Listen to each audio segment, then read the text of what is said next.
गौतम बुद्ध से जाने अपने दुखों का कारण। महात्मा बुद्ध ने कहा था कि जीवन दुखाय है, किंतु उन्होंने दुख के कारणों और उसे दूर करने के उपायों पर भी प्रकाश डाला है। बुद्ध दुख की नाव पर बैठाकर सुख की भीतरी नदी में ले जाते हैं। धम्मपद का पहले ही पद का अर्थ है मन सभी प्रवृत्तियों का अगुआ है।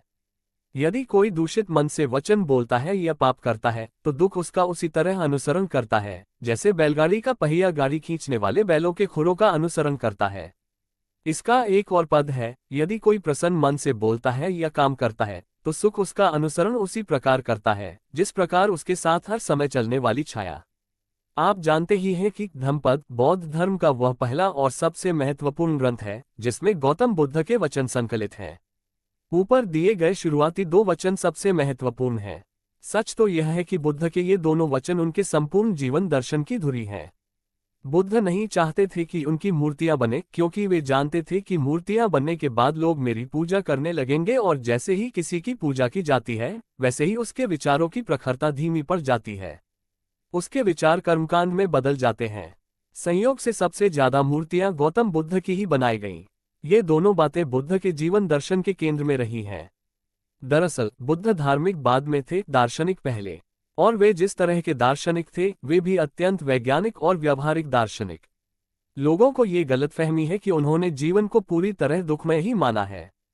हाँ, उन्होंने यह जरूर कहा है कि जीवन में दुख ही दुख है, उस दुख के कारण है और उन कारणों को दूर करने के उपाय भी हैं। यदि उपाय हो तो फिर जीवन को दुखमय कैसे कहा जा सकता है? दुख के कारण क्या है और उसके उपाय क्या हैं, इन दोनों की ही चर्चा गौतम बुद्ध ने धम्मपद के अपने शुरू के दोनों पदों में कर दी है। उपाय है बुद्धि, विवेक, मन या विचार, इसे आप जो भी कहना चाहें उसका सही उपयोग करना।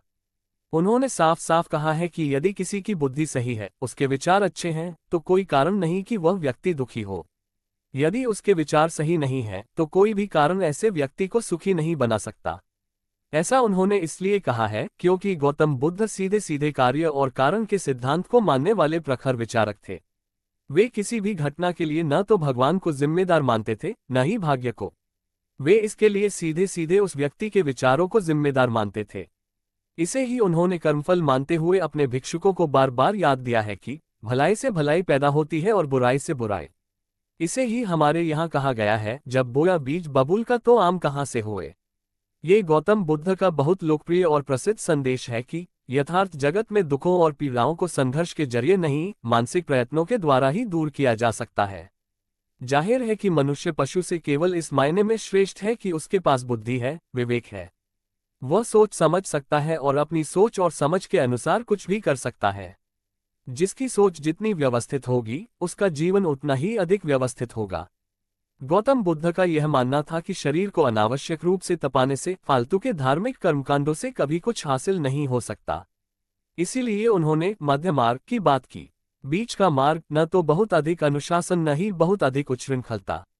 इस बारे में उनका एक बहुत प्रसिद्ध वाक्य है कि यदि सितार के तार को अधिक कसा जाएगा तो उससे ध्वनि नहीं निकलेगी और यदि बहुत ढीला भी छोड़ दिया तो उससे ध्वनि नहीं निकलेगी।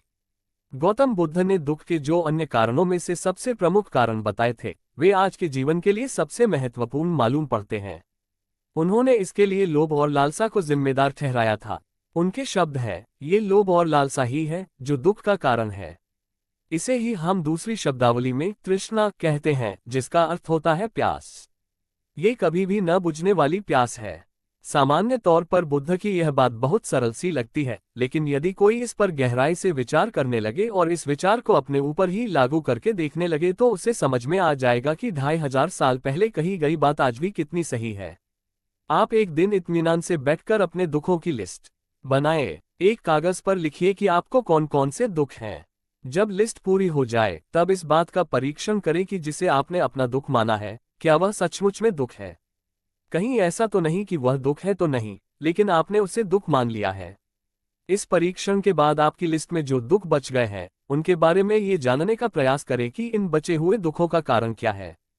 इसे जानने में आपको थोड़ा समय लगेगा, लेकिन यदि आप बुद्ध जयंती पूर्णिमा के इस मौके पर गौतम बुद्ध के विचारों से सचमुच कुछ लाभ उठाना चाहते हैं तो आपको इतना वक्त तो लगाना ही चाहिए। आप जब अपने दुखों के कारणों की तलाश करें तो इस बात का विशेष ध्यान रखें कि उन कारणों में खुद को भी एक कारण मानें। जब आप ये सोचेंगे कि मेरे इस दुख का कारण वह रिश्तेदार है, मेरा बॉस है, पड़ोसी है, पत्नी है, संतानें हैं, पैसा है, बीमारी है आदि न जाने क्या क्या है, तो थोड़ा सा विचार इस बात पर भी करें कि कहीं ऐसा तो नहीं कि इस दुख का कारण मैं भी हूँ। और यदि आपके हाथ में यह नतीजा आए कि मैं ही इस दुख का कारण हूँ, तो फिर आगे यह विचार करें कि मैं दुख का कारण क्यों हूँ। आपको समझ में आ जाएगा। बस यही तो है बुद्धि का चमत्कार जो कुछ भी कर सकता है। यही तो है गौतम बुद्ध का कार्य कारण का सिद्धांत। यदि दुख है तो उसका कारण भी है। चूंकि हम उसके कारण को पकड़ नहीं पाते, इसीलिए उससे मुक्ति भी नहीं मिलती। उम्मीद करता हूँ दोस्तों इस बुद्धा मॉरल स्टोरी से आपको आज बड़ी सीख मिली होगी। तो दोस्तों ये बुद्ध मॉरल स्टोरी आपको कैसी लगी जरूर बताना। और कमेंट में नमो बुद्धाय जरूर लिखिए।